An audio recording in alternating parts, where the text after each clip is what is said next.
欢迎来到自说自话的总裁。据说，如果你在 YouTube 上输入拉斐尔的名字，你会看到一个眼神发光的老人。他上传了很多自己拉手风琴的视频，但你绝对想不到，可能正是这个老人，在他20岁的时候，曾经劫持过一架飞机，从洛杉矶到丹佛，再到纽约、班戈，跨过大西洋来到香农，最终降落在罗马。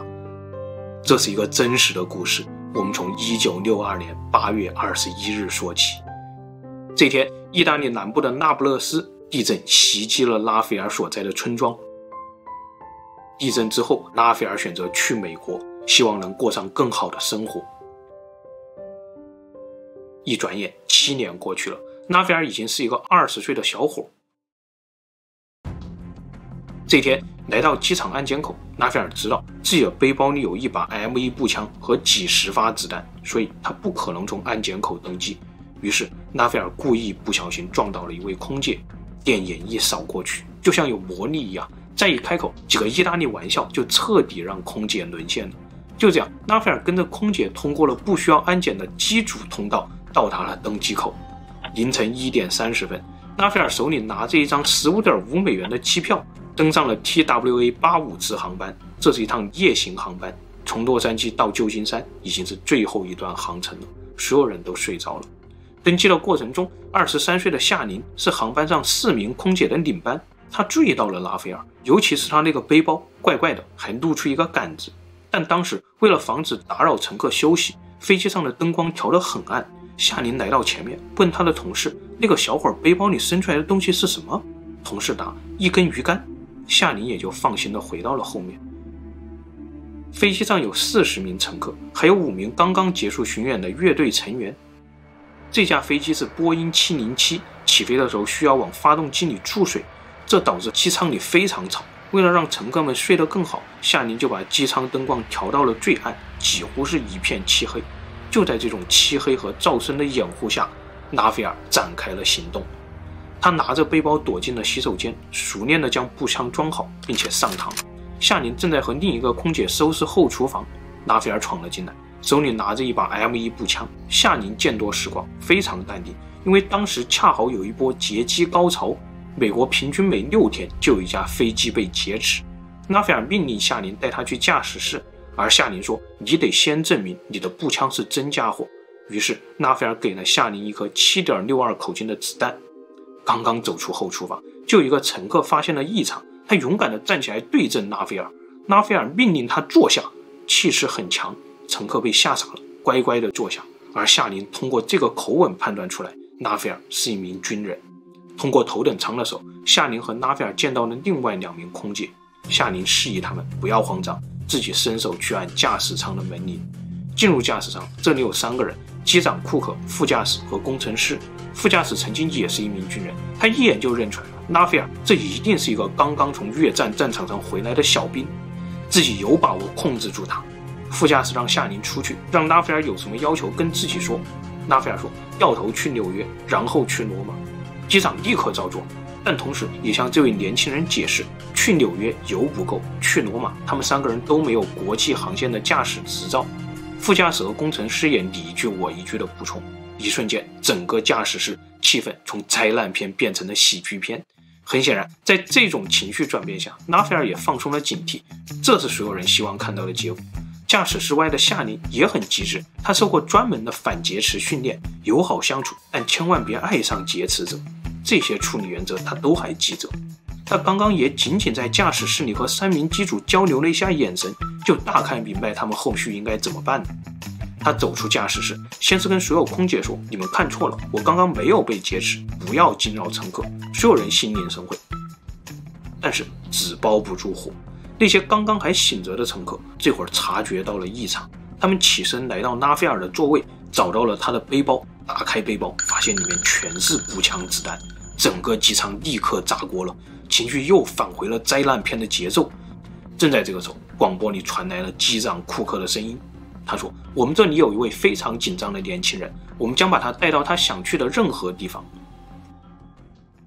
驾驶室里这个时候却是有说有笑，拉斐尔同意了机主的建议，他们将在丹佛加油，再继续往东飞。飞着飞着，大概飞到了科罗拉多上空的时候，拉斐尔又同意了另一项提议，那就是允许所有乘客在丹佛下飞机，但必须留一名空姐在飞机上。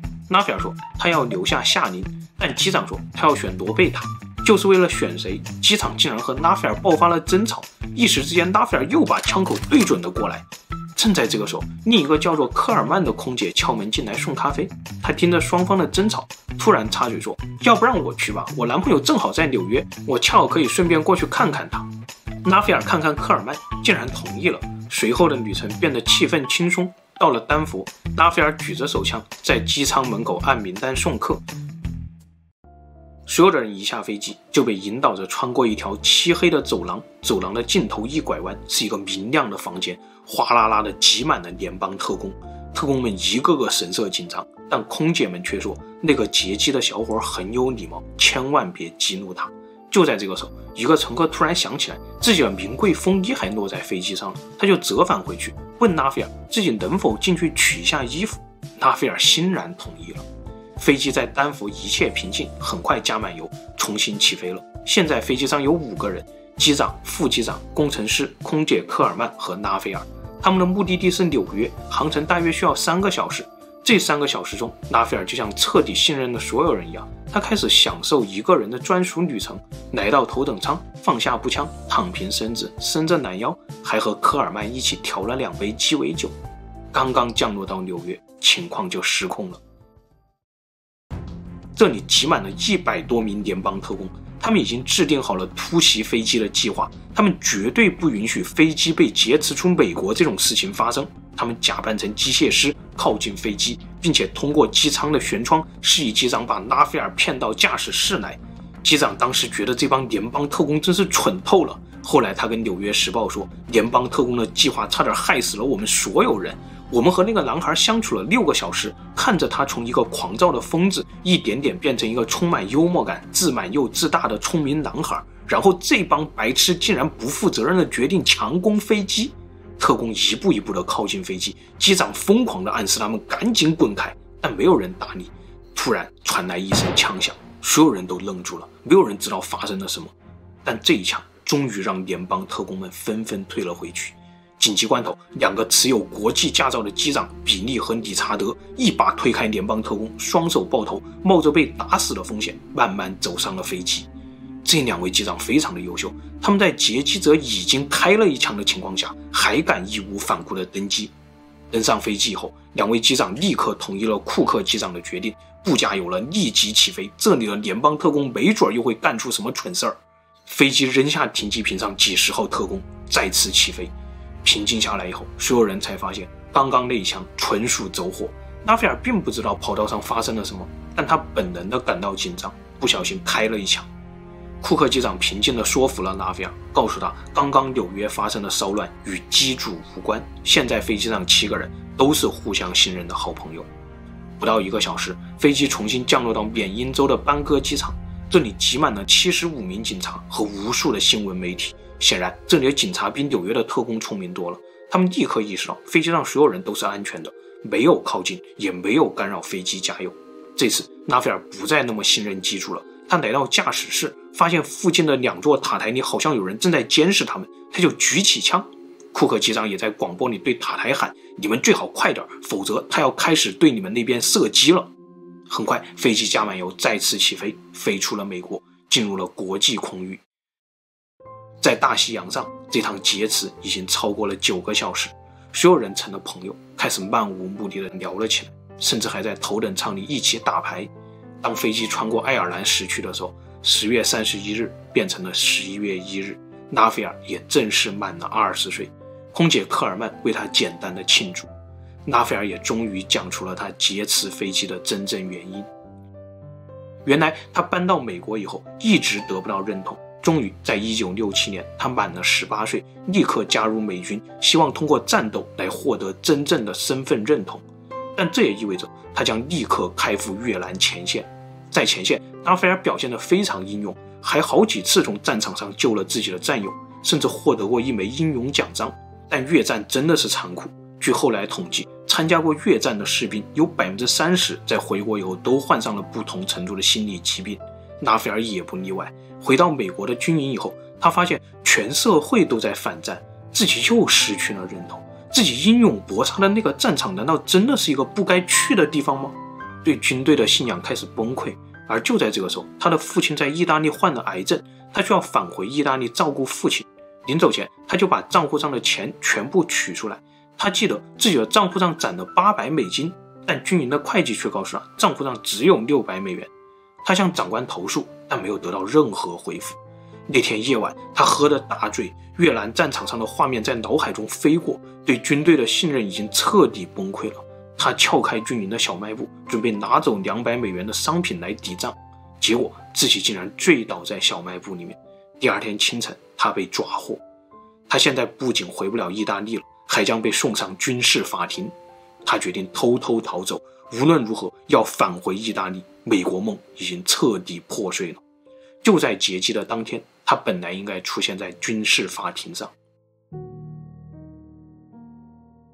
纳菲尔讲完自己的故事，飞机也在爱尔兰的香农加满了油，继续往罗马飞行。这一路上没有人再多说话。到了罗马以后，纳菲尔要求一个手无寸铁的意大利警察开一辆警车来见自己，当局立刻照做。这名警察成了纳菲尔的新人质。他在下机前还询问机组成员是否要坐他新劫来的警车一起前往酒店休息，显然大家都拒绝了。纳菲尔又不好意思地说，给你们惹了很多麻烦，然后挟持着新的人质走下飞机，开上警车，呼啸着离开。这场劫机到此为止，一共18个小时30分钟，行程11000公里，所有人都安全降落，而纳菲尔的故事还没有结束。纳菲尔被4辆警车死死地跟住，他劫持着新的人质，在罗马街头狂飙。他的目的地是那不勒斯乡下的老家。虽然他成功甩掉了4辆警车，但他自己也不小心开进了一条无法掉头的死胡同。在逃亡的尽头，纳菲尔下车放走了那名人质，一个人往乡间的旷野上跑去。随后近100名罗马警察带着警犬、直升机地毯式的搜捕纳菲尔，但5个小时以后，一位牧师带着纳菲尔出现在了警察的面前。原来那天是11月1号，是纳菲尔的生日，也是万圣节。他在逃亡的最后阶段脱下了军装，扔掉了步枪，躲到了教堂里面寻求牧师的庇护。牧师很快就认出来了这个大男孩。纳菲尔说，我想回家。牧师拉着他的手点了点头。这个时候警察已经把教堂团团围住。牧师带着纳菲尔走出教堂的时候，纳菲尔问警长，我的同胞，你为什么要逮捕我？被逮捕以后，意大利当局有2个选择：第一，将纳菲尔引渡回美国，这样他可能面临死刑；第二，在意大利直接起诉他。意大利当局会怎么对待这个男孩呢？警方起诉他之前，舆论就先炸了锅。纳菲尔被媒体塑造得像一个英雄一样，所有意大利人都欣赏他。一个意大利小伙不惜一切代价回归祖国的故事，还有什么比这更让人对祖国有认同感？在法庭上，律师也说，我们相信伟大的意大利法官，他一定能理解并宽恕那场外国战争对一个意大利人造成的伤害，这是战争暴力与罗马文明的抉择。最终当局仅仅以非法携带武器入境起诉纳菲尔，纳菲尔被判7年有期徒刑。但很快2年后，1971年，纳菲尔就被减刑出狱。出狱当天，无数的意大利记者蜂拥着跑过来，但显然纳菲尔的传奇故事还没有结束。后来纳菲尔在罗马城里当了一名酒保，又顺利地娶了酒吧老板的女儿为妻，生了一个大儿子，还开了一家披萨店，店名就叫做劫持。1980年代，地震再次袭击了纳菲尔的老家，他还利用自己的名气3次驱车前往灾区，号召社会赈灾。但到了1985年，纳菲尔再次被命运戏弄。这年，他怀孕的妻子在一次医疗事故当中和腹中的胎儿双双毙命。纳菲尔再次崩溃，他再次感到了绝望，他甚至在黑市上买好了枪支，准备在一场著名的医学大会上展开报复。但在密谋期间，他的一位朋友重新感召了纳菲尔，朋友不断地大声朗诵圣经里的经文，最终纳菲尔选择了上帝，放弃了他的复仇计划。1999年，拉斐尔返回美国，会见了他的老战友。美国当局没有起诉他，海军甚至还给了他一枚荣誉退役的勋章。拉斐尔还有一个愿望，那就是找到当年被他劫持的机主，并且一一向他们道歉。但直到2009年，这场迟到的聚会才被举办。当年的空姐夏琳已经退休， TWA 航空已经破产。机长库克说，当年在飞机上自己就已经原谅了拉斐尔。聚会结束后，拉斐尔留下2本新约，他在上面亲手写了一段经文：父亲，请原谅他们，因为他们不知道自己在做什么。好了，今天的故事就分享到这里，谢谢大家。最后，夫人说，这个故事竟然没人把它拍成电影吗？